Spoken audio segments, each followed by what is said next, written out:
Hello friends, welcome to this channel. So in today's session we are going to discuss our AVFM June 2023 recollected question.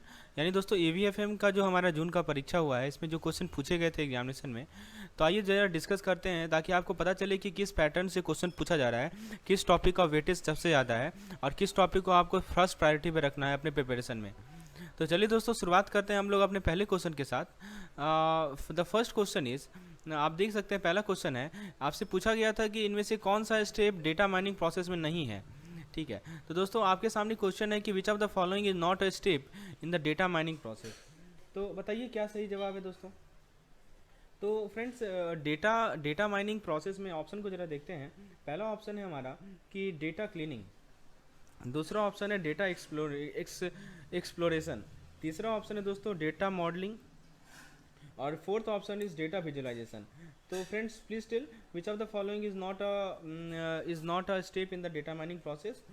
So friends first of all देख, data modelling actually क्या होता है कि data modelling एक essential step है data mining process में। ठीक है, तो ये बहुत इंपॉर्टेंट स्टेप है। और बाकी जो डेटा क्लीनिंग है, डेटा एक्सप्लोरेशन है, डेटा विजुअलाइजेशन है, तो डेटा मॉडलिंग में क्या होता है मैं आपको थोड़ा बता दूं। बेसिकली आप मैथमेटिकल और कॉम्पिटिशनल मॉडल को क्रिएट करते हैं। It involves the creation of mathematical and computational model that represent the relationship and pattern with in the data. ठीक है, तो मैथमेटिकल रिलेशनशिप को क्रिएट किया जाता है जो कि पैटर्न को रिप्रेजेंट करता है डेटा के पॉइंट में। तो यही होता है हमारा ये data modelling. So option number C है जो है पार्ट है हमारा, that is the part of data mining process, right. तो डेटा माइनिंग प्रोसेस का पार्ट है option number C, that is data modelling. लेकिन यदि बात करें दोस्तों डेटा विजुअलाइजेशन का, तो डेटा विजुअलाइजेशन एक इंपॉर्टेंट टूल है। यहाँ पे देखिए ऑप्शन नंबर डी को जरा देखिए, तो डेटा विजुअलाइजेशन एक इंपॉर्टेंट टूल है, राइट, जो कि इसके अंदर आप मैथमेटिकल और कॉम्पिटिशनल मॉडल को क्रिएट करते हैं, in which you create a mathematical and computational model that represent the relationship. So ये देखिए ये डेटा एनालिसिस का पार्ट है। Okay, so this data visualisation is a part of data analysis, लेकिन ये डेटा माइनिंग प्रोसेस का step नहीं है। ओके, और जहाँ तक बात है दोस्तों ये डेटा एक्सप्लोरेशन का, ठीक है, तो डेटा विजुअलाइजेशन को जो हमारा डेटा माइनिंग का रिजल्ट है उसको रिप्रेजेंट करने के लिए यूज़ किया जाता है। यानी डेटा माइनिंग हमने किया, उससे जो रिजल्ट आया उसको रिप्रेजेंट करते हैं हम लोग कैसे, डेटा विजुअलाइजेशन से। ठीक है, तो ऑप्शन नंबर सी यहाँ पे करेक्ट है कि यहाँ जो यानी डेटा मॉडलिंग जो है वो हमारा डेटा माइनिंग प्रोसेस का स्टेप नहीं है। आइए नेक्स्ट क्वेश्चन को देखते हैं। नेक्स्ट क्वेश्चन में आपसे पूछा जा रहा है, so in the next question you have been asked that which of the following is not a component of planning. तो दोस्तों ऑप्शन को जरा देखिए, सेटिंग गोल। देखिए सेटिंग गोल के अंदर क्या होता है कि आप अपने आउटकम को डिफाइन करते हैं। So in the process of setting goal what you do, you just define the outcome. यानी आपका जो प्रोसेस है उसका क्या आउटकम होगा आप उसे डिफाइन करते हैं, राइट। तो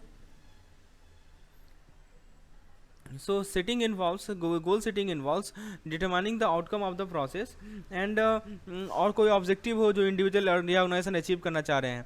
डेवलपिंग स्ट्रेटजी क्या होता है, तो यहाँ पे हम लोग जैसे ही आपने गोल सेट कर लिया, ठीक है, तो गोल को सेट करने के बाद दोस्तों आप क्या करते हैं कि स्ट्रेटजी को फॉर्मुलेट करते हैं ताकि जो बेस्ट कोर्स ऑफ एक्शन है, ठीक है, यानी जो आपका बेस्ट कोर्स ऑफ एक्शन है वो पता कर सकें।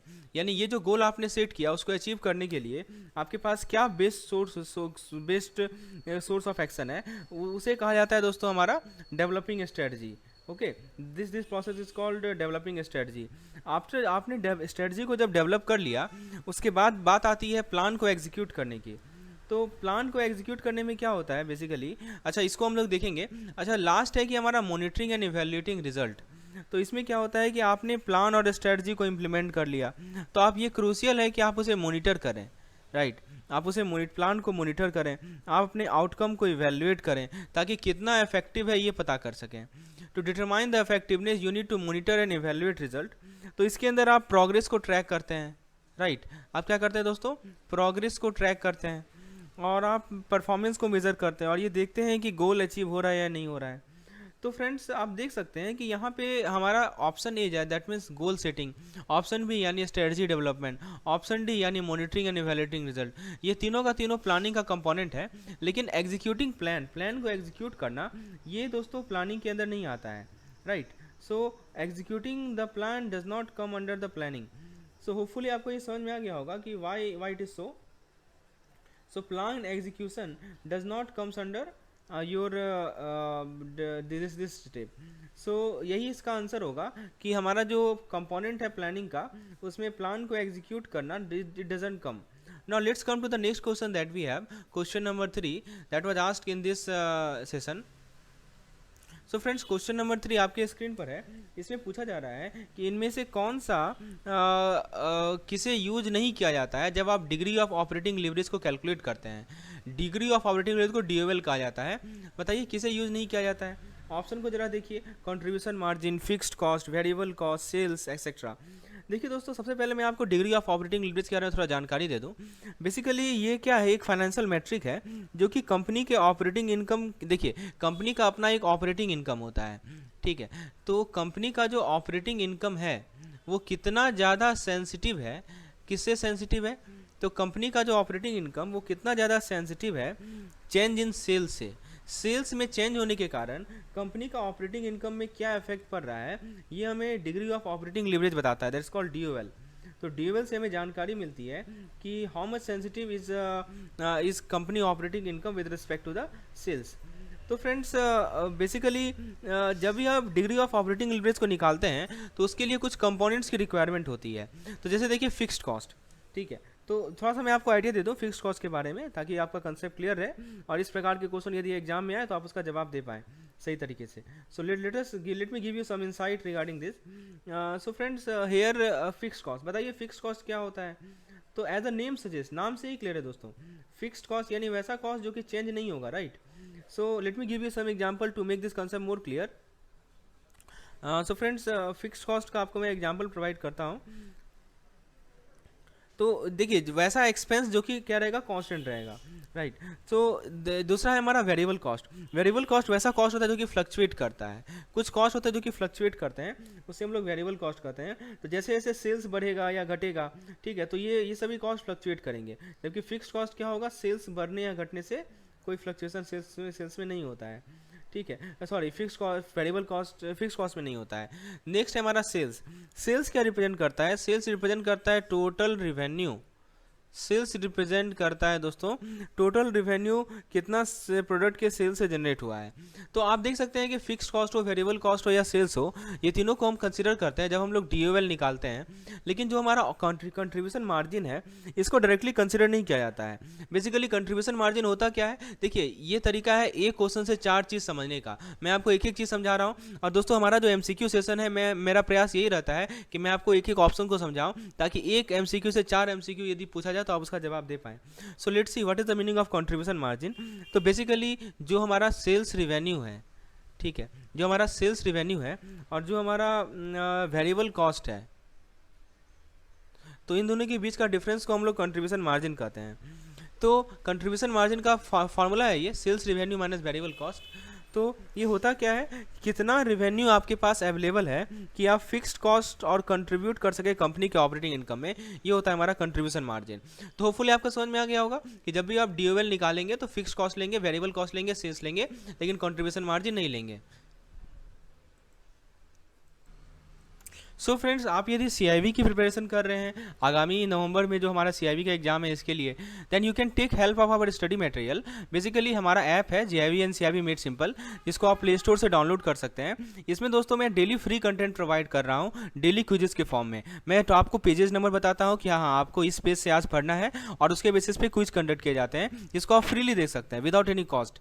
तो डेली आपको समय बता दिया जाता है कि इस समय से इस समय तक हमारा जो 4 कंपलसरी पेपर है इसका आपको डेली क्विज मिलता है. इसके अलावा दोस्तों हमारे पास बहुत सारे प्लान्स हैं जिनको वीडियोस PDF मॉक चाहिए तो उसका कॉस्ट यहाँ पे है. Similarly for each and every subject if you need only PDF then this is the cost. So friends please download our app, it is completely free and take the help of this daily quiz which we are conducting on our app. And also you can take help of any paid plan as per your requirement so that you can clear the CIV in one go. Continue our discussion. Let's move to the next question. So friends, next question में आपसे पूछा जा रहा है कि big data का दोस्तों characteristic कौन सा नहीं है, right. So the question is which of the following is not a characteristics of big data. बताइए तो सबसे पहले दोस्तों बिग डेटा आपको समझ में आना चाहिए कि what is the meaning of this big data, और 4 कैरेक्टरिस्टिक्स होते हैं बिग डेटा के, आपके बुक में भी ये दिया गया है, ठीक है। So we are discussing that which of the following is not a characteristics of big data. So 4 V याद रखिए, ठीक है, 4 वीज। व्हाट आर द 4 वीज? तो देखिए पहला वीज है हमारा वॉल्यूम, ठीक है, पहला वी क्या है हमारा, वॉल्यूम है। तो वॉल्यूम मतलब बेसिकली बिग डेटा का मतलब होता है लार्ज वॉल्यूम ऑफ डेटा, ठीक है, नाम से ही क्लियर है, इसका मतलब ये होता है कि large volume of data that exceed the processing capability of traditional database system. यानी दोस्तों हमारा जो ट्रेडिशनल डेटाबेस सिस्टम है उसका जो प्रोसेसिंग कैपेसिटी है उससे ज़्यादा इसका कैपेसिटी बिल्डिंग है, राइट।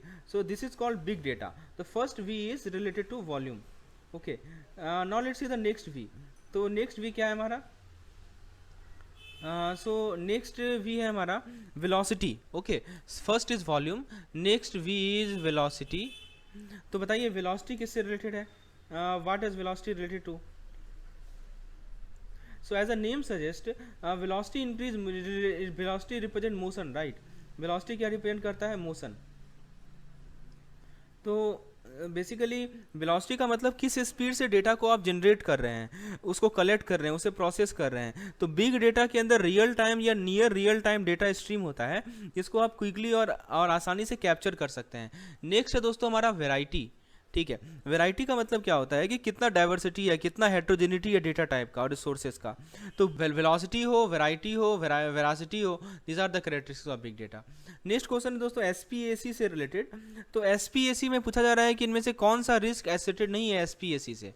बताइए दोस्तों एसपीएसी से कौन सा रिस्क एसोसिएटेड नहीं है। तो जरा हम लोग ऑप्शन को देखते हैं। तो एसपीएसी का फुल फॉर्म आपको पता होना चाहिए, it is special purpose acquisition company. So please remember the full form, special purpose acquisition company, okay. तो जब भी आप एसपीएसी में इन्वेस्ट करते हैं तो कुछ रिस्क होता है जो कि कंसिडर करना पड़ता है। तो जरा हम लोग एक एक ऑप्शंस को देखते हैं और देखते हैं कि कौन कौन सा रिस्क यहाँ पे लिखा गया है, और फिर हम लोग डिसाइड करेंगे कि कौन सा सही आंसर है। चलिए so let's see the first option that we have, that is related to the, देखिए पहला कह रहा है कि SPAC may not be able to find a suitable target company to acquire. तो दोस्तों देखिए ये जो रिस्क है इसे कहा जाता है, ये एक पॉसिबिलिटी होता है कि एसपीएसी जो है आइडेंटिफाई ना कर पाए या एक सुटेबल कंपनी को सिक्योर ना कर पाए जिससे वो मर्ज हो सके या स्पेसिफाइड टाइम फ्रेम में उसे एक्वायर कर सके, ठीक है। तो ये सबसे बड़ा रिस्क है, right. So this is one of the major risk associated.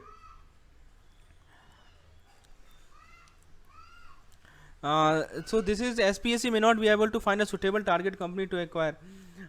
Okay so यदि ऐसा होता है तो एसपीएसी को लिक्विडेट किया जाता है और इन्वेस्टर को अपना इन्वेस्टेड कैपिटल वापस मिल जाता है, या तो कोई रिटर्न ना मिलता है या रिटर्न मिलता है उन्हें। दूसरा ऑप्शन कह रहा है कि देखिए एसपीएसी ओवरपे करता है टारगेट कंपनी के लिए। देखिए ये जो रिस्क होता है ये तब होता है जब एसपीएसी एक्सेसिव प्राइस पे करेगा टारगेट कंपनी को एक्विजिशन में। तो ओवर पेइंग जो है नेगेटिवली अफेक्ट करता है फ्यूचर रिटर्न को इन्वेस्टर के लिए, और दोस्तों उनके वैल्यू ऑफ इन्वेस्टमेंट को घटा देता है, ठीक है। तो दोस्तों उसके बाद जो हमारा ऑप्शन सी कर रहा है SPAC may be unable to complete the acquisition due to regularity और अदर रीजन। देखिए एसपीएसी क्या होता है कि ये एक पॉसिबिलिटी है, रिस्क का एक पॉसिबिलिटी है कि जो एसपीएसी का एक्विजिशन है वो रेगुलेटरी हर्डल फेस करे, जैसे वो उसे अप्रूवल ना मिले अथॉरिटी से, और दोस्तों कुछ अनफॉर्चुनेट इशूज हो सकता है एक्विजिशन प्रोसेस में। लास्ट ऑप्शन कर रहा है कि SPAC share may be liquid after the acquisition is complete. यानी दोस्तों ये स्टेटमेंट जो है इनकरेक्ट है, क्योंकि जैसे एसपीएसी कंप्लीट करता है एक्विजिशन को और टारगेट कंपनी के साथ मर्ज होता है तो एसपीएसी का जो शेयर है वो टिपिकली क्या हो जाता है दोस्तों। देखिए जैसे ही एसपीएसी कंप्लीट किया है एक्विजिशन को और मर्ज कर गया टारगेट कंपनी के साथ, तो एसपीएसी का शेयर जो है ट्रेडेबल हो जाता है स्टॉक एक्सचेंज पे, जो कि इन्वेस्टर को अलाउ करता है कि वो शेयर को खरीद सके और बेच सके मार्केट में, right. so that they can purchase or sell the share in the market। तो जो शेयर का लिक्विडिटी है वो इम्प्रूव हो जाता है एक्विजिशन के कंप्लीट होने के बाद, ठीक है। तो ये जो कर रहा है कि मे be liquid, this is wrong statement, क्योंकि शेयर का जो लिक्विडिटी है वो इम्प्रूव होता है जैसे एक्विजिशन कंप्लीट होता है तो शेयर का लिक्विडिटी इम्प्रूव होता है, but here it is giving that it is illiquid. So option number D is incorrect to this question. चलिए आगे देखते हैं, हम लोग नेक्स्ट क्वेश्चन पे आते हैं। आपसे सवाल में पूछा जा रहा है कि इनमें से कौन सा हाइब्रिड फाइनेंस प्रोडक्ट का एग्जांपल नहीं है। ध्यान दीजिएगा, क्वेश्चन में नहीं पूछा जा रहा है। आइए देखते हैं। तो दोस्तों सबसे पहले हाइब्रिड फाइनेंस प्रोडक्ट होता क्या है, नाम से ही क्लियर है, हाइब्रिड। यानी दोस्तों एक ऐसा प्रोडक्ट है जो कि अलग अलग ट्रेडिशनल फाइनेंशियल इंस्ट्रूमेंट के फीचर्स को कंबाइन किए हुए हैं। चलिए हम लोग जरा एक एक ऑप्शन से आगे बढ़ते हैं और फिर देखते हैं कि कौन सा ऑप्शन गलत है। मैं आपको एक एक ऑप्शन को समझाता हूँ कि कन्वर्टेबल बॉन्ड क्या होता है, प्रीफर्ड बॉन्ड क्या होता है। So basically this is a learning session, we are not just discussing MCQs only, I am providing you the detailed explanation of each and every options, right? So now let's go through. So the first is convertible bond. दोस्तों ये convertible bond क्या होता है बताइए। Basically convertible bond एक तरह का bond होता है जिसको आप कन्वर्ट कर सकते हैं शेयर्स में। ठीक है, एक ऐसा बॉन्ड है जिसको आप कन्वर्ट कर सकते हैं शेयर्स में। देखिए जो कंपनी है, कंपनी का जो शेयर है उसमें आप कन्वर्ट कर सकते हैं कन्वर्टेबल बॉन्ड को। ठीक है, ये दोस्तों इसमें दोनों का फीचर होता है, इसमें बॉन्ड का भी फीचर होता है और इक्विटी का भी फीचर होता है, तो इसे हम लोग कन्वर्टेबल बॉन्ड कहते हैं। नेक्स्ट ऑप्शन में आपसे पूछा जा रहा है कि ये हमारा है प्रीफर्ड स्टॉक। ठीक है, आइए देखते हैं कि बेसिकली ये प्रीफर्ड स्टॉक क्या होता है। Next option is what preferred stock. So let's discuss what is basically this preferred stock. दोस्तों प्रीफर्ड स्टॉक का मतलब ये होता है कि एक तरह का this is a class of preferred stock is a class of stock that has preference over common stock in terms of dividend payment। देखिए एक हमारा कॉमन स्टॉक है, एक हमारा प्रीफर्ड स्टॉक है। तो देखिए प्रीफर्ड स्टॉक को प्रीफर इसलिए दिया जाता है क्योंकि डिविडेंड पेमेंट के टर्म्स में, एसेट के डिस्ट्रीब्यूशन के टर्म्स में, यदि मान लीजिए लिक्विडेशन का प्रोसेस हो रहा है तो वहाँ पे डिविडेंड का पेमेंट किसे मिलेगा, तो प्रीफर्ड वाले को मिलता है पहले, समझे। तो ये हमारा प्रीफर्ड स्टॉक। तो यहाँ पे क्वेश्चन है कि ये हाइब्रिड इंस्ट्रूमेंट है या नहीं है, वो हम लोग देखते हैं। फिलहाल नेक्स्ट ऑप्शन को देखते हैं, हमारा है कोलेटरलाइज्ड डेब्ट ऑब्लिगेशन। तो दोस्तों इसे सीडीओ भी कहा जाता है। तो बेसिकली कि सीडीओ क्या होता है, एक स्ट्रक्चर्ड फाइनेंशियल प्रोडक्ट है जो कि बहुत सारे डेब्ट क्लास को पूल करता है, जैसे कि लोन को, बॉन्ड को, और मल्टीपल ट्रेंचेस को क्रिएट करता है अलग अलग रिस्क, अलग अलग रिटर्न से। ये दोस्तों ये अलग अलग डेब्ट इंस्ट्रूमेंट के फीचर को कंबाइन करता है और इन्वेस्टर अलाउ कर पाते हैं अलग अलग सीडीओ पे based on the risk preference. Last है दोस्तों हमारा ETF। ETF क्या होता है, एक्सचेंज ट्रेडेड फंड। देखिए ETF एक तरह का इन्वेस्टमेंट फंड है जो कि हमारे पास एसेट का जो डाइवर्सिफाइड पोर्टफोलियो है, जिसके अंदर स्टॉक आएगा, ठीक है, इसके अंदर बॉन्ड आएगा, इसके अंदर आपका कमोडिटीज आएंगे, ठीक है, तो ये सभी चीज़ आते हैं इसके अंदर। तो ETF को डिज़ाइन किया जाता है ताकि वो स्पेसिफिक इंडेक्स के परफॉर्मेंस को ट्रैक कर सके। तो ETF तो पॉपुलर इन्वेस्टमेंट व्हीकल है, लेकिन ये हाइब्रिड के अंदर नहीं आता है दोस्तों, याद रखिएगा, this is not a hybrid. ETF basically structured किया गया है पैसिव इन्वेस्टमेंट फंड के रूप में। इसका एम है कि वो अंडरलाइंग इंडेक्स को रेप्लिकेट करे, अंडरलाइंग इंडेक्स के परफॉर्मेंस को रेप्लिकेट करे। ये अलग अलग फाइनेंशियल इंस्ट्रूमेंट को कंबाइन नहीं करता है। तो हमने क्या देखा दोस्तों, कन्वर्टेबल बॉन्ड हाइब्रिड है, प्रीफर्ड स्टॉक हाइब्रिड है, कोलेटरलाइज्ड डेब्ट ऑब्लिगेशन हाइब्रिड है, लेकिन जो हमारा ETF है, एक्सटेंड ट्रेडेड फंड है, this is not an hybrid part. So option number D is correct. चलिए आगे बढ़ते हैं, let's move to the next question. The next question that we have is that which of the following is not a benefit of using business analytics.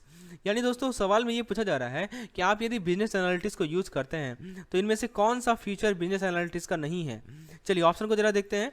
तो देखिए सबसे पहले option को देखते हैं, कस्टमर सेटिस्फैक्शन। ओके, पहला ऑप्शन है improved decision making. Okay, देखिए इंप्रूव डिसीजन मेकिंग का क्या बताना चाह रहा है, बेसिकली बिजनेस एनालिटिक्स ऑर्गेनाइजेशन को हेल्प करता है कि वो डेटा ड्रिवन डिसीजन ले सके, वैल्यूएबल इंसाइट प्रोवाइड कर सके अपने ऑपरेशन के अलग अलग इंसाइट में। तो यहाँ बेसिकली क्या हो रहा है, डेटा जनरेशन हो रहा है, राइट। तो डेटा को एनालाइज करना, डेटा को जनरेट करना, इससे क्या होगा, इससे आपका मीनिंगफुल रिपोर्ट बनेगा, यानी जो भी आपका रिपोर्ट बनेगा वो मीनिंगफुल होगा। आप डेटा को एनालाइज करेंगे, मीनिंगफुल रिपोर्ट को जनरेट करेंगे, तो बिजनेस को डीपर अंडरस्टैंडिंग होगा अपने परफॉर्मेंस का, कस्टमर बिहेवियर का, मार्केट ट्रेंड का। तो देखिए ये तो सही है, बिजनेस एनालिटिक्स से हमारा जो डिसीजन मेकिंग प्रोसेस है इसमें इंप्रूवमेंट तो होता है, ये बिल्कुल सही ऑप्शन है। अच्छा हम लोग नेक्स्ट को देखते हैं। नेक्स्ट ऑप्शन है इंक्रीजिंग एफिशिएंसी, राइट। तो यानी कि दोस्तों एफिशिएंसीज को बढ़ाना। तो जरा देखते हैं क्या बिजनेस एनालिटिक्स एफिशिएंसी बढ़ाने में हेल्प करता है या नहीं करता। Let's see. So let's see that whether business analytics help us in increasing efficiency or not. So friends, देखिए so far as efficiency is concerned, obviously business analytics is a greater tool to increase efficiency. तो क्या करेगा, ये inefficiencies को बताएगा, ये bottle नेक को बताता है। बिजनेस एनालिसिस क्या करता है दोस्तों, बॉटल नेक को बताता है बिजनेस प्रोसेस में। तो डेटा को एनालाइज करके आप आइडेंटिफाई करते हैं वैसे एरिया को जहाँ पे इंप्रूवमेंट कर सकते हैं। तो ऑर्गेनाइजेशन जो है आप क्या कर सकते हैं, अपने ऑप्टिमाइज कर सकते हैं, राइट। सो डेटा को एनालाइज करके organisation can optimise right their operation streamline process. Next is reduced cost, cost reduction. देखिए बिजनेस एनालिटिक्स अलाउ करता है बिजनेस को कि वो कॉस्ट सेविंग अपॉर्चुनिटी को आइडेंटिफाई करें और अपने स्पेंडिंग को ऑप्टिमाइज करें। तो दोस्तों एक्सपेंसेज, सेल्स, प्रोडक्शन, इन सभी डेटा को एनालाइज करके ऑर्गेनाइजेशन आइडेंटिफाई करेंगे वैसे एरिया में जहाँ पे कॉस्ट कम किया जा सकता है अपने इन्वेंट्री लेवल को ऑप्टिमाइज करके। और लास्ट है दोस्तों कस्टमर सेटिस्फैक्शन। देखिए ये इंपॉर्टेंट है बिजनेस को कि वो प्रायोरिटाइज करे कस्टमर सेटिस्फैक्शन को, लेकिन ये टिपिकली डायरेक्ट बेनिफिट नहीं है। क्वेश्चन में आपसे डायरेक्ट बेनिफिट पूछा जा रहा है, ये डायरेक्ट बेनिफिट नहीं है कि आप कस्टमर सेटिस्फैक्शन को कंट्रीब्यूट करें, ठीक है। लेकिन बिजनेस एनालिटिक्स इनडायरेक्टली हेल्प करता है। देखिए डायरेक्टली हेल्प नहीं करेगा कस्टमर सेटिस्फैक्शन में, लेकिन इनडायरेक्टली हेल्प करेगा। कैसे? तो ऑर्गेनाइजेशन को हेल्प करता है कि वो इंसाइट मिल सके कस्टमर का प्रेफरेंस क्या है, बिहेवियर क्या है, फीडबैक क्या है।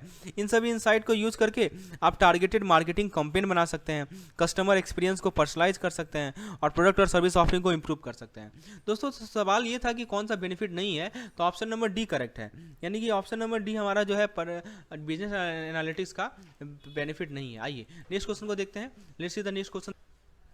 So friends, if you need such type of study material, we have previous year question for each and every subject. Almost 100 questions are there for each subject. Then you can WhatsApp me on this number. I am providing such video explanation in all my videos, in MCQs videos, so that the concept become clear.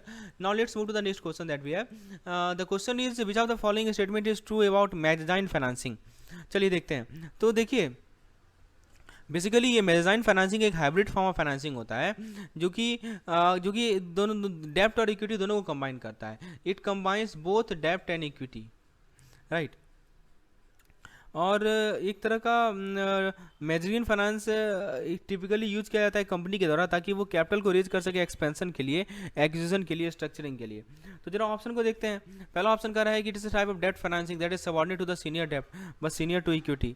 देखिए ये statement कह रहा है कि जो हमारा मेज़ाइन financing है वो सीनियर डेब्ट का सबऑर्डिनेट है, मतलब कि यदि डिफॉल्ट होगा या बैंक्रप्सी होगा तो जो सीनियर डेब्ट होल्डर हैं उनके पास हायर क्लेम होगा एसेट पे और रिपेमेंट पे। लेकिन दोस्तों मेज़ाइन फाइनेंसिंग सीनियर होता है कॉमन स्टॉक से। इसका मतलब ये होता है कि कॉमन स्टॉक का मतलब ये हुआ कि कैपिटल स्ट्रक्चर में जो मेज़ाइन डेब्ट होल्डर हैं उनके पास हायर क्लेम होता है देन इक्विटी शेयर होल्डर। तो मेज़ाइन फाइनेंसिंग का कैरेक्टरिस्टिक दोनों है डेब्ट एंड इक्विटी का। तो करेक्ट आंसर है दोस्तों option A, right, that it is subordinate to the senior डेब्ट but senior to the equity, right. Okay, so option number A is correct to the context of this question. Now let's see the next part that we have. देखिए same question है कि hybrid डेब्ट equity का MBO का आपसे best definition पूछाता है। MBO क्या होता है? Management by objective. तो एक मैनेजमेंट सिस्टम जो कि एम्प्लॉय की परफॉर्मेंस को मेजर करता है against the series of set target और goals to gauge their overall performance in their role. तो ऑप्शन बी कर रहा है दोस्तों कि एक प्रोसेस है जिसके थ्रू मैनेजर और एम्प्लॉय एक स्पेसिफिक परफॉर्मेंस गोल पे एग्री करते हैं और फिर प्लान डेवलप करते हैं वहाँ तक पहुँचने का। तीसरा ऑप्शन कर रहा है कि स्ट्रेटजिक मैनेजमेंट मॉडल है जो कि ऑर्गेनाइजेशन के परफॉर्मेंस को इंप्रूव करता है, ऑब्जेक्टिव को क्लियरली डिफाइन करता है, जो कि दोनों एग्री करते हैं, मैनेजमेंट भी और एम्प्लॉय भी। और चौथा ऑप्शन कर रहा है ऑल द अबव। तो फ्रेंड्स ये जो चारों ऑप्शन है ना, ये तीनों ऑप्शन ये करेक्ट है as so far as MBO is concern. So friends, this was part 1 lecture of AVM shift question. If you like the lecture, if you enjoy the session, please like the lecture. This will motivate me to make more such videos which provides you each and explanation of each and every option. And friends, if you want me to make the second part of the video, please like the session. And if the views exceed 500 views, if the views exceed 500, I will provide you the second shift question also. Okay, I will provide you more question related to the recollected question in the form of video. So the views should exceed 500 views. So thanks for watching this lesson. Question के साथ पहला question है हमारा, इनमें से कौन सा data mining process का स्टेप नहीं है? दोस्तों सबसे पहले मैं आपको ऑप्शन को पढ़ के बताता हूँ। Data cleaning, data exploration, data modelling, data visualisation. मैं आपको इस तरह समझाऊंगा कि आपको समझिए कि एक नया कंसेप्ट मैं समझा रहा हूँ और उसके बेसिस पे मैं इस एमसीक्यूज को डिस्कस करेंगे। दोस्तों सबसे पहले प्रश्न ये है कि डेटा माइनिंग होता क्या है? दोस्तों डेटा माइनिंग प्रोसेस एक सीरीज ऑफ स्टेप्स है जिससे आप यूज करके डेटा नॉलेज को एक्सट्रैक्ट कर सकते हैं। यू कैन एक्सट्रैक्ट नॉलेज, ठीक है। तो बेसिकली इसको यूज किया जाता है नॉलेज को एक्सट्रैक्ट करने के लिए। कहाँ से? To extract knowledge from data. Okay, तो दोस्तों क्या क्या स्टेप्स है? तो ये जो स्टेप्स है इसको 2 फेज में डिवाइड किया जाता है। It is divided into 2 phases, ठीक है। तो पहला फेज है दोस्तों जिसे हम लोग कहते हैं डेटा प्री प्रोसेसिंग। पहले क्या कहते हैं? डेटा प्री प्रोसेसिंग, ठीक है। तो डेटा प्री प्रोसेसिंग क्या होता है? डेटा प्री प्रोसेसिंग में आप क्लीनिंग करते हैं, राइट। डेटा प्री प्रोसेसिंग में आप क्लीनिंग करते हैं, इंटीग्रेट करते हैं, right. You clean, you integrate और ट्रांसफॉर्म करते हैं डेटा को, ताकि उसको आप माइन करने के लिए तैयार हो। You clean, you integrate, you transform, so that it is ready to be mined. और दूसरा जो प्रोसेस है दोस्तों डेटा माइनिंग का, वो है डेटा माइनिंग। समझे? तो दो स्टेप्स होता है, एक तो डेटा प्री प्रोसेसिंग होता है और दूसरा होता है दोस्तों डेटा माइनिंग। ठीक है। तो डेटा माइनिंग में क्या होता है, तो आप एल्गोरिथम को यूज़ करते हैं पैटर्न को एक्सट्रैक्ट करने के लिए डेटा से। तो आप क्या यूज़ करते हैं दोस्तों? एल्गोरिथम को यूज़ करते हैं to extract pattern from the data. ठीक है। तो फ्रेंड्स अब देखिए इसके अंदर बहुत सारे स्टेप्स होते हैं, clustering, classification, association, rule mining etcetera. तो यहाँ पे देखिए डेटा माइनिंग जो स्टेप है ना, सॉरी डेटा मॉडलिंग जो है, दिस डेटा मॉडलिंग एक मशीन लर्निंग प्रोसेस का स्टेप है। किसका स्टेप है? एमएल का। एमएल क्या होता है? Machine learning. ठीक है। तो और आपको पता है ये एमएल जो है ना, ये सबसेट है डेटा माइनिंग का। This is a subset of data mining. Okay, machine learning is a subset of data mining. तो मशीन लर्निंग कंप्यूटर साइंस का वो फील्ड होता है जिससे कंप्यूटर को एक क्षमता मिलती है कि वो बिना प्रोग्राम किए हुए सीख सके। तो डेटा मॉडलिंग एक तरीका है जिसके द्वारा आप मैथमेटिकल मॉडल को क्रिएट करते हैं, जिससे आप फ्यूचर आउटकम को प्रिडिक्ट कर सकते हैं। तो सिंपल भाषा में आपको कहें तो डेटा क्लीनिंग एक प्रोसेस होता है। ठीक है। इसका मैं आपको सही जवाब भी बताता हूँ। ठीक है। देखिए इसका डेटा क्लीनिंग क्या है। डेटा क्लीनिंग एक प्रोसेस है ये देखने का कि डेटा आपका एक्यूरेट हो, data is accurate and consistent. तो डेटा एक्यूरेट है, कंसिस्टेंट है, ये देखने के लिए डेटा क्लीनिंग प्रोसेस है। उसके बाद दोस्तों डेटा एक्सप्लोरेशन क्या होता है। डेटा एक्सप्लोरेशन के द्वारा आप समझते हैं डेटा को इसके डिस्ट्रीब्यूशन को देखकर, right. You understand the data by looking at its distribution, इसके आउटलायर को देखते हैं और दोस्तों पैटर्न्स को देखते हैं। You look at the pattern, distribution and outlier. Data visualisation एक प्रोसेस है कि आप डेटा को रिप्रेजेंट करते हैं। यू रिप्रेजेंट द डेटा जिसे आसान हो समझने के लिए, easy to understand way. Easy to understand way मतलब आसान तरीके से समझने के लिए उसमें रिप्रेजेंट करते डेटा विजुअलाइजेशन। तो सही जवाब है दोस्तों इसका डेटा मॉडलिंग। तो डेटा मॉडलिंग कोई हमारा डेटा माइनिंग प्रोसेस का स्टेप नहीं है, मैंने आपको बताया ये मशीन लर्निंग का स्टेप है। So option number C is the correct answer. So this is how we explain each and every concept. Friends हमारे एमसीक्यूज का जो वीडियोज होता है इसमें एक एक ऑप्शंस को समझाया जाता है, इसके पीछे के जो कंसेप्ट है उसे समझाया जाता है और दोस्तों आपके पास सफिशिएंट नॉलेज दिया जाता है ताकि इस प्रकार के क्वेश्चन यदि आगे पूछे जाएं तो निश्चित रूप से आप उसका आंसर दे पाएं। चलिए आगे बढ़ते हैं दोस्तों। क्वेश्चन नंबर 2 आपके स्क्रीन पर है। पूछा जा रहा है इनमें से कौन सा प्लानिंग का कंपोनेंट नहीं है। पहला ऑप्शन है गोल सेटिंग, दूसरा ऑप्शन है डेवलपिंग स्ट्रेटजी, तीसरा है एग्जीक्यूटिंग प्लान, चौथा है मॉनिटरिंग एंड इवैल्यूएटिंग रिजल्ट।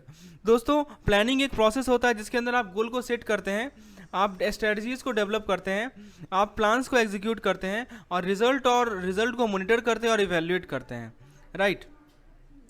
दोस्तों पहला जो स्टेप होता है प्लानिंग का वो होता है हमारा सेटिंग गोल।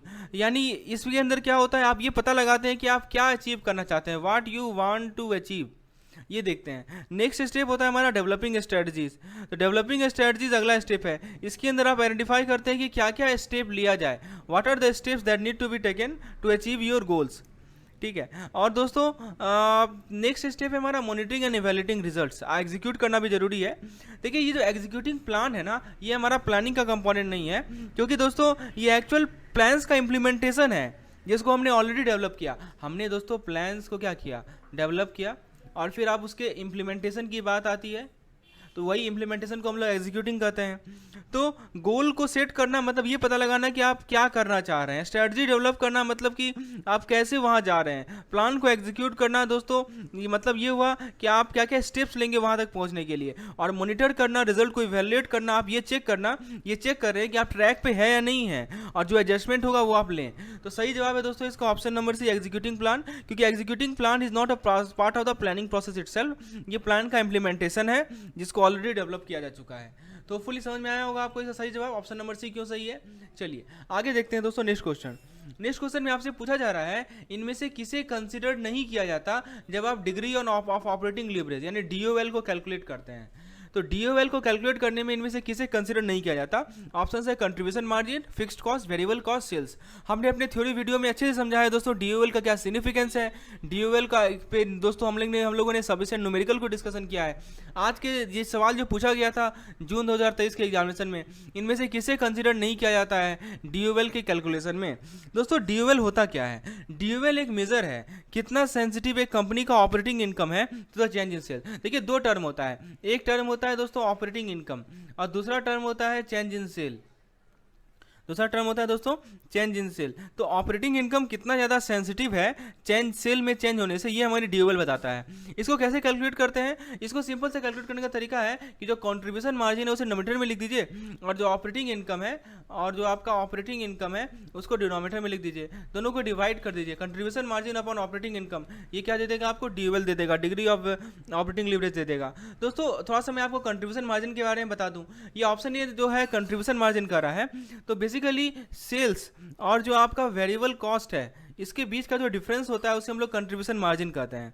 तो बेसिकली इसको कहा जाए ये वो पैसा है जो कि कंपनी ने छोड़ दिया है ताकि अपने फिक्स्ड कॉस्ट को कवर कर सके और एक प्रॉफिट को जनरेट कर सके। दो चीज़ के लिए दोस्तों, एक तो है हमारा फिक्स्ड कॉस्ट, तो फिक्स्ड कॉस्ट को कवर करना और प्रॉफिट जनरेट करना। कितना पैसा कंपनी के पास है फिक्स्ड कॉस्ट को कवर करने के लिए और प्रॉफिट जनरेट करने के लिए, वो होता है हमारा कंट्रीब्यूशन मार्जिन। दूसरा टर्म है दोस्तों ऑपरेटिंग इनकम। अभी मैंने बताया ना आपको CM upon OI। Operating income क्या होता है? ऑपरेटिंग इनकम वो प्रॉफिट होता है जो कि कंपनी बनाती है इससे पहले कि इंटरेस्ट और टैक्स से पहले। तो वेरिएबल कॉस्ट और फिक्स्ड कॉस्ट को सेल से माइनस कर देंगे ना आप, तो आपको मिल जाएगा ऑपरेटिंग इनकम। चीज़ें क्लियर हो रही है आपको दोस्तों? तो यहाँ देखिए DOL जो है सेल्स से अफेक्टेड नहीं होता है, राइट? क्यों? क्योंकि सेल्स जो है इनपुट है। कैलकुलेशन में सेल्स क्या यूज़ करते हैं? इनपुट यूज़ करते हैं। तो DOL जो है कंट्रीब्यूशन मार्जिन से अफेक्टेड होगा, ये तो सही है। उसके बाद दोस्तों ऑपरेटिंग इनकम से DOL अफेक्टेड होगा, ये भी सही है। और दोस्तों ये ऑपरेटिंग इनकम और कंट्रीब्यूशन मार्जिन दोनों आउटपुट है कैलकुलेशन का। तो दोस्तों DOL आपको ये बताता है कि कितना कंपनी का जो प्रॉफिट है वो बदलेगा यदि सेल्स जो है सर्टेन परसेंटेज से चेंज हो जाए। मान लीजिए हम कहें कि सेल्स 1% से चेंज हो गया, तो कंपनी का जो ऑपरेटिंग इनकम है वो कितना चेंज होगा, अपनी कंपनी का प्रॉफिट है वो कितना चेंज होगा, वो हमें बताता है दोस्तों DOL। तो यदि DOL हाई है इसका मतलब कि चेंज में सेल्स में छोटा सा चेंज आ जाए इसका लार्ज इंपैक्ट पड़ेगा प्रॉफिट पे, और यदि DOL कम है इसका मतलब कि सेल्स में छोटा सा चेंज आ जाए इसका स्मॉल इंपैक्ट पड़ेगा हमारे प्रॉफिट पे। दोस्तों सही जवाब है इसका सेल्स को कंसीडर नहीं किया जाता जब आप DOL को कैलकुलेट करते हैं, क्योंकि सेल्स जो इनपुट है, right? We have already discuss. Rather contribution margin, fixed cost and variable cost are considered but sales is not considered. So option number D is the correct answer. Hopefully you have understood this particular question. Now let's come to the next question. Next question आपके screen पर है। पूछा जा रहा है कि इनमें से कौन सा सही फॉर्मूला है ऑपरेटिंग लेवरेज का? Contribution margin upon fixed cost, contribution margin upon sales, EBIT upon fixed cost, EBIT upon sales. दोस्तों मैंने आपको बताया अभी DOL क्या होता है? Degree of operating leverage. We have already talk about this DOL। तो DOL एक मेजर होता है कितना सेंसिटिव कंपनी का ऑपरेटिंग इनकम है सेल्स में चेंज होने से। और मैंने आपको कंट्रीब्यूशन मार्जिन भी बताया था। तो इसको कंट्रीब्यूशन मार्जिन को फिक्स कॉस्ट से जब डिवाइड करते हैं तो हमें मिलता है हमारा DOL। तो कंट्रीब्यूशन मार्जिन क्या होता है? कंट्रीब्यूशन मार्जिन होता है sales minus variable cost. Okay, और ये वो पैसा है जो कि कंपनी ने अलग से रखा है अपने फिक्स कॉस्ट के लिए और प्रॉफिट जनरेट करने के लिए। और फिक्स कॉस्ट वो कॉस्ट होता है जो कि सेल्स के लेवल से चेंज नहीं होता है। इसके अंदर रेंट आ जाएगा, इसके अंदर सैलरीज आ जाएंगे, राइट? इसके अंदर डेप्रिसिएशन आ जाएंगे। तो बताइए डेप्रिसिएशन क्या सेल्स से चेंज होगा? बिल्कुल नहीं चेंज होगा। रेंट बिल्कुल नहीं चेंज होगा, सैलरीज बिल्कुल नहीं चेंज होंगे। तो दोस्तों DOL आपको मेजर करता है। DOL मेजर करता है कि कितना कंपनी का प्रॉफिट चेंज होगा यदि सेल्स जो है सर्टेन परसेंटेज से चेंज होगा। तो मैंने आपको समझाया भी था कि DOL का क्या पॉजिटिव मीनिंग है, नेगेटिव मीनिंग है। तो सही आंसर है इसका ऑप्शन नंबर A। ठीक है, तो दोस्तों लेमन टर्म्स में यदि बात करें तो कंट्रीब्यूशन मार्जिन वो पैसा होता है जो कि कंपनी प्रत्येक सेल से बनाती है और अपने वेरिएबल कॉस्ट को के लिए पे करती है। फिक्स्ड कॉस्ट वो खर्चा होता है जो कि कंपनी को पे करना है, चाहे कितना भी यूनिट ये बेचे या ना बेचे। यूनिट बिके या ना बिके कोई फर्क नहीं, फिक्स कॉस्ट तो पे करना ही करना है। तो DOL ये मेजर करता है कि कंपनी का प्रॉफिट कैसे चेंज होगा यदि सेल्स जो है सर्टेन परसेंटेज से चेंज हो जाए। ठीक है। जैसे मान लीजिए कि एक कंपनी है जिसका ड्यूएल है 3, इसका मतलब ये हुआ कि यदि सेल्स में 1% का इंक्रीमेंट होगा तो कंपनी का प्रॉफिट 3% से चेंज हो जाएगा। ऐसा इसलिए क्योंकि कंपनी के पास बहुत सारा फिक्स्ड कॉस्ट है, इसीलिए यदि सेल्स में स्मॉल इंक्रीज हो रहा है तो प्रॉफिट में बहुत ज़्यादा इंक्रीज हो रहा है। लेकिन दूसरी तरफ मान लीजिए कि किसी कंपनी का ड्यूएल है मात्र 1, इसका मतलब ये हुआ कि यदि 1% सेल्स बढ़ेगा तो उसके कारण दोस्तों कंपनी का जो प्रॉफिट है वो कितना बढ़ेगा, 1% बढ़ेगा। ऐसा इसलिए क्योंकि कंपनी के पास बहुत सारा वेरिएबल कॉस्ट है, इसीलिए छोटा सा सेल्स बढ़ना जो है ज़्यादा प्रॉफिट में इंक्रीज नहीं बढ़ा रहा है। तो समझ में आया आपको सिग्निफिकेंस क्या है ड्यूएल का? Very good. अब दोस्तों नेक्स्ट क्वेश्चन पे आते हैं। आपसे पूछा जा रहा है इनमें से कौन सा बिग डेटा का कैरेक्टरिस्टिक्स नहीं है? Option A volume, velocity, variety, veracity. दोस्तों आपको मैं बता दूं बिग डेटा की 5 कैरेक्टरिस्टिक्स होते हैं, राइट। बिग डेटा के 5 कैरेक्टरिस्टिक्स होते हैं। Let me tell you the fact. What are the 5 characteristics of big data? देखिए जो 5 कैरेक्टरिस्टिक्स, वो पहला होता है वॉल्यूम। वॉल्यूम का मतलब ये होता है कि कितना अमाउंट ऑफ डेटा इसको जनरेट किया जा रहा है, कलेक्ट किया जा रहा है। दूसरा होता है वेलोसिटी। वेलोसिटी दोस्तों स्पीड होता है जिसपे डेटा को जनरेट किया जा रहा है। तीसरा है वैरायटी। वैरायटी मतलब डिफरेंट टाइप्स ऑफ डेटा जिसको जनरेट किया जा रहा है। वेरासिटी मतलब होता है दोस्तों एक्यूरेसी। वेरासिटी का मतलब क्या होता है? एक्यूरेसी और trust worthiness of the data.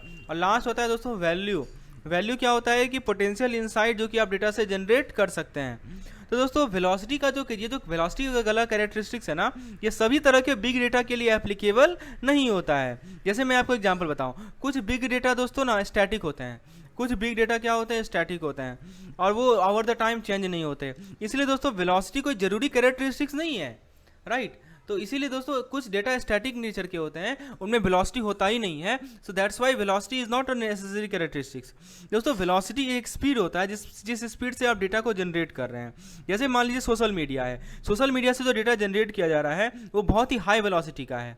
लेकिन दोस्तों मान लीजिए कि जो कस्टमर डेटाबेस से आप डेटा को एक्सट्रैक्ट कर रहे हैं तो बहुत स्लो वेलोसिटी से कलेक्ट किया जाएगा, राइट। तो ये है वेलोसिटी। किसी डेटा का वेलोसिटी हाई होता है जैसे सोशल मीडिया का, और किसी कस्टमर डेटाबेस से डेटा आप एक्सट्रैक्ट कर रहे हैं तो उसका वेलोसिटी कम होगा। तो करेक्ट आंसर है दोस्तों इसका ऑप्शन नंबर बी, वेलोसिटी। क्योंकि वेलोसिटी जो है कोई जरूरी कैरेक्टरिस्टिक्स नहीं है बिग डेटा का। मान लीजिए स्टैटिक डेटा रहा तो वेलोसिटी उसमें होगा ही नहीं। चलिए आगे देखते हैं दोस्तों। यदि आप CIB 2023 की तैयारी कर रहे हैं और आपको किसी प्रकार की स्टडी मटेरियल की रिक्वायरमेंट है, चाहे वो PDF के फॉर्म में हो, वीडियोस के फॉर्म में हो, मॉक टेस्ट के फॉर्म में हो, डेली क्विज़ेस के फॉर्म में हो, क्विक रिवीजन सेशन के फॉर्म में हो, हमारे पास सारा चीज़ अवेलेबल है आपके प्रिपरेशन को स्मूथ बनाने के लिए। तो दोस्तों यदि आप एक फुल प्रूफ स्टडी मटेरियल की रिक्वायरमेंट है आपको, जिसको आप पढ़ ले तो निश्चित रूप से CIB क्लियर हो जाए, तो दोस्तों आप सही जगह पे हैं। हमारा जो मटेरियल है वो इसी तरह डिज़ाइन किया गया है ताकि आप अपने CIB एग्जामिनेशन को परफेक्शन अचीव कर सकें। तो friend these are the plans which are available: comprehensive plan, unit wise and full length mock test, videos courses. Okay, every type of plans are available. For more detail you can WhatsApp me on this particular number. Okay, I will provide you the detail how to access this particular course. So now hopefully you have understood how to access this course, what are the benefits of this course. Now let's come to the next question. दोस्तों next question में आपसे पूछा जा रहा है इनमें से कौन सा एक ऐसा रिस्क है जो कि एसोसिएटेड नहीं होता है स्पैक में इन्वेस्टिंग से। अब दोस्तों स्पैक देखिए यहाँ पे एक टर्म है इलिक्विडिटी, राइट। देखिए यहाँ पे लिखा इलिक्विडिटी का मतलब क्या होता है कि आप एक एसेट को क्विकली और इजीली नहीं खरीद पा रहे हैं, नहीं बेच पा रहे हैं। और ये जो SPAC होते हैं दोस्तों ना, व्हाट इज दिस SPAC? तो ये SPAC टिपिकली इलिक्विड हो जाते हैं एक्विजिशन, जैसे ही एक्विजिशन कंप्लीट होता है। एक्विजिशन जैसे ही कंप्लीट होता है तो ये जो SPAC होते हैं दोस्तों ये इलिक्विड हो जाते हैं, राइट। क्योंकि दोस्तों वो एक्सचेंज पे ट्रेड नहीं हो रहे होते हैं। इसका मतलब इन्वेस्टर के पास डिफिकल्टी होता है अपने शेयर को बेचने में। तो दोस्तों बाकी जो 3 ऑप्शंस हैं वो सारे रिस्क हैं, मैं आपको बताता हूँ। जैसे देखिए कह रहा है कि SPAC may not be able to find a suitable target company to acquire. दोस्तों ये एक मेजर रिस्क है, क्योंकि यदि SPAC टारगेट कंपनी नहीं फाइंड करता है तो उसे पैसा रिटर्न करना पड़ेगा अपने इन्वेस्टर को। दूसरा है दोस्तों SPAC में overpay for the target company. ऐसा इसलिए होता है यदि मान लीजिए कि SPAC दूसरे SPAC के साथ compete कर रहे हैं सेम टारगेट कंपनी के लिए, तो ओवर पेमेंट का भी सिचुएशन आता है। और दोस्तों नेक्स्ट है SPAC may be unable to complete the acquisition due to regulatory तो ये तब होता है दोस्तों जब टारगेट कंपनी जो है अब एसपीएससी के फाइनेंशियल या दूसरे रिक्वायरमेंट को मीटअप नहीं कर पा रही है। तो दोस्तों सही जवाब है इसका option number D, SPSC share में भी liquid after the acquisition complete. Simple भाषा में समझाता हूँ, ई लिक्विडिटी का मतलब ये होता है कि ना वो खरीद पा रहा है ना वो बेच पा रहा है। तो यदि आप एसपीएससी में इन्वेस्ट करेंगे और शेयर ई लिक्विड हो जाए तो आप ना उसे बेच पाएंगे, आसान से बेच ही नहीं पाएंगे। यदि आपको बेचना है तो नहीं बेच पाइएगा, राइट। तो ये एक रिस्क नहीं है जो कि इन्वेस्टिंग है, बाकी ये तीनों के तीनों रिस्क हैं, राइट। एसपीएससी का शेयर जो है लिक्विड हो जाता है, राइट। तो अदर रिस्क की कुछ बात करें तो एसपीएससी के मैनेजमेंट टीम के पास एक्सपीरियंस ना होना, एसपीएससी के टारगेट कंपनी सक्सेसफुल ना होना, एसपीएससी का शेयर जो है वोलेटिलिटी से सब्जेक्ट होना, ये सभी दोस्तों क्या है, रिस्क है। लेकिन यहाँ पे लिक्विड कर रहा है तो ये रिस्क नहीं है हमारा। ऑप्शन नंबर डी सही जवाब है इसका। चलिए आगे बढ़ते हैं।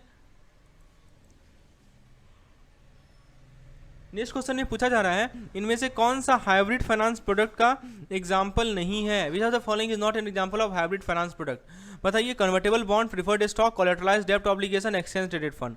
दोस्तों सबसे पहले इसके बारे में समझिए, हाइब्रिड फाइनेंशियल प्रोडक्ट होता क्या है। एक ऐसा फाइनेंशियल इंस्ट्रूमेंट जो जिसमें डेब्ट का भी कैरेक्टरिस्टिक्स हो और प्लस इक्विटी का भी कैरेक्टरिस्टिक्स हो, ठीक है। जैसे मैं आपको बताऊँ कन्वर्टेबल बॉन्ड, फिर हमारा प्रीफर्ड स्टॉक, सीडीओ, ये सभी एग्जांपल है हाइब्रिड फाइनेंस प्रोडक्ट के। मैं आपको थोड़ा थोड़ा बता देता हूँ सबके बारे में। कन्वर्टेबल बॉन्ड्स क्या होते हैं, तो वैसा बॉन्ड जिसको आप शेयर में कन्वर्ट कर सकते हैं, तो वैसा बॉन्ड जिस can be converted into share, ठीक है, एट प्री डिटरमाइंड प्राइस। तो इनके पास डेब्ट का भी फीचर होता है क्योंकि वो होल्डर को इंटरेस्ट देते हैं। देखिए कन्वर्टेबल बॉन्ड के पास डेब्ट का फीचर इसलिए होता है क्योंकि वो होल्डर को क्या देते हैं, इंटरेस्ट पे करते हैं। और इक्विटी का भी फीचर होता है, इक्विटी का फीचर इसलिए होता है कि इसको आप शेयर में कन्वर्ट कर सकते हैं। नेक्स्ट है हमारा प्रीफर्ड स्टॉक। प्रीफर्ड स्टॉक मैंने आपको पहले ही बताया था कि एक तरह का इक्विटी होता है जिसके पास डेब्ट का फीचर होता है। सो this is a type of equity which has the feature of डेब्ट, राइट। तो ये एक फिक्स डिविडेंड पे करेगा होल्डर को जैसा कि डेब्ट में होता है, लेकिन दोस्तों इसके पास प्रायोरिटी रहेगा over common stock in the event of liquidation. Capitalised डेब्ट ऑब्लिगेशन एक तरह का स्ट्रक्चर प्रोडक्ट है जो कि कंबाइन करता है तरह तरह के डेब्ट सिक्योरिटीज को। दोस्तों ईटीएफ जो है हमारा एक्सचेंज ट्रेडेड फंड जो है, this is not an hybrid financial product क्योंकि ये इसमें कोई डेब्ट इक्विटी का कॉम्बिनेशन नहीं है। ये क्या होता है, ईटीएफ क्या होता है, it is a basket of securities. Securities का एक बास्केट है, ठीक है, जिसको ट्रेड किया जाता है एक्सचेंज पे, जैसे कि स्टॉक को ट्रेड किया जाता है। इसे किसको यूज कर सकते हैं आप, एक पार्टिकुलर मार्केट इंडेक्स को ट्रैक करने में।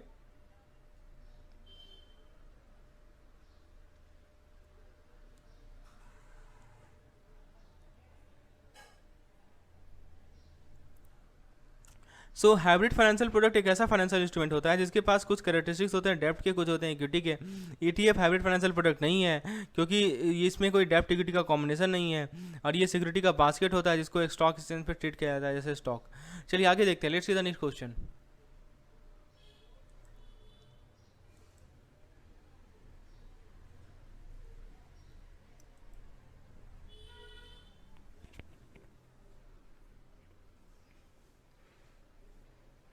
Now let's see the next question. इनमें से कौन सा बेनिफिट नहीं है बिजनेस एनालिटिक्स को यूज करने का। Which are the following is not a benefit of using a business analytics, right. So friends, business analytics एक प्रोसेस होता है जिसके थ्रू आप डेटा और स्टैटिस्टिकल मेथड को यूज़ करते हैं ताकि आपको इंसाइट मिल सके बिजनेस परफॉर्मेंस में। इसको यूज़ करते हैं आप डिसीजन मेकिंग को इंप्रूव करने में, एफिशिएंसीज को बढ़ाने में, कॉस्ट को रिड्यूस करने में। लेकिन दोस्तों ये डायरेक्टली लिंक नहीं है increase due to increase customer satisfaction.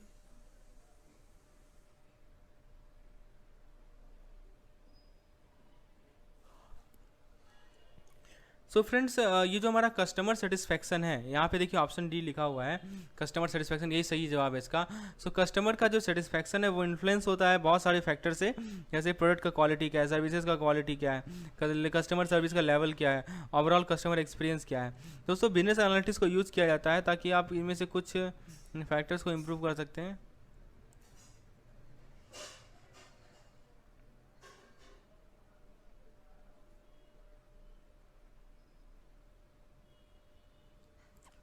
So option number D is the correct answer for this particular question.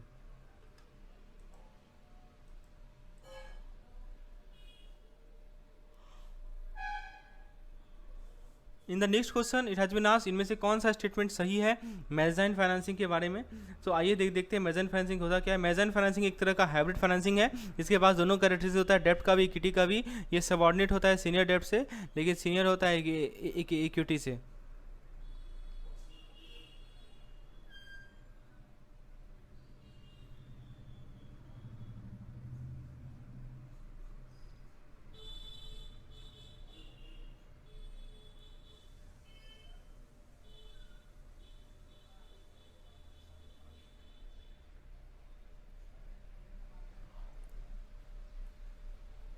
So मेजाइन financing companies use करती है जिसको कैपिटल रेज करना है स्पेसिफिक प्रोजेक्ट के लिए या एक्सपेंशन के लिए। ये ज़्यादा एक्सपेंसिव फॉर्म ऑफ फाइनेंसिंग है सीनियर डेप्ट से, लेकिन ये फ्लेक्सिबल भी है। सिंपल भाषा में बात करें तो मेजाइन फाइनेंसिंग एक तरह का लोन होता है जिसके पास डेप्ट और इक्विटी दोनों का मिक्सचर होता है। ये डेप्ट इसलिए है क्योंकि इसे रिपे करना है, लेकिन इक्विटी का भी रोल है, क्योंकि दोस्तों लैंडर कंपनी में स्टेक होता है। तो ये हाइब्रिड है डेप्ट और इक्विटी का। दोस्तों ये सबऑर्डिनेट होता है सीनियर डेप्ट से, लेकिन सीनियर होता है इक्विटी से।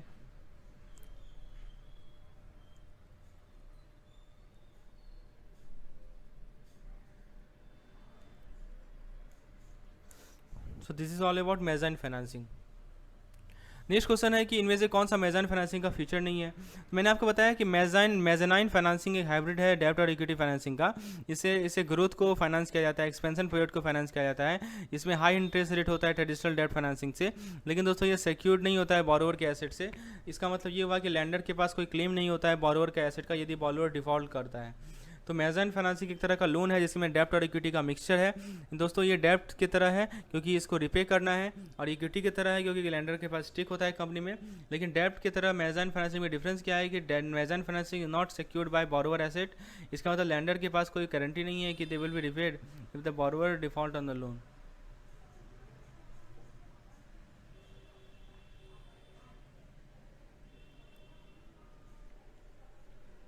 So friends, correct answer to this particular question regarding mezzanine financing is option number D, that it is secured by the borrower asset. Option number D is incorrect.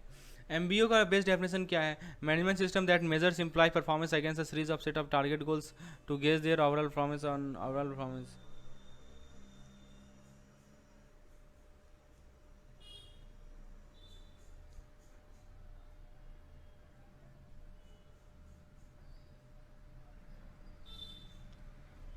So regarding MBO एक cyclical process होता है जो कि इसमें आप objective set करते हैं। Objective specific होगा, मेजरेबल होगा, अचीवेबल होगा, रिलेवेंट और टाइम बाउंड होता है। जैसे ऑब्जेक्टिव आपने सेट किया तो मैनेजर और एम्प्लॉय जो एक प्लान डेवलप करते हैं ताकि पहुंच सकें।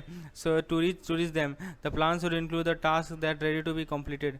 So if the plan is then implemented and the progress is monitored. So this is 11 term में बात करें तो एमबीओ एक तरीका है मैनेजर और एम्प्लॉय को कि वो एक साथ काम करे गोल को सेट करने के लिए, प्रोग्रेस को ट्रैक करने के लिए। इनमें से कौन सा ग्रीन बॉन्ड का टाइप नहीं है? Climate bond, sustainable bond, social bond, water bond. So friends green bond एक तरह का डेप्ट सिक्योरिटी होता है जो कि इशू किया जाता है ताकि आप फाइनेंस कर सकें।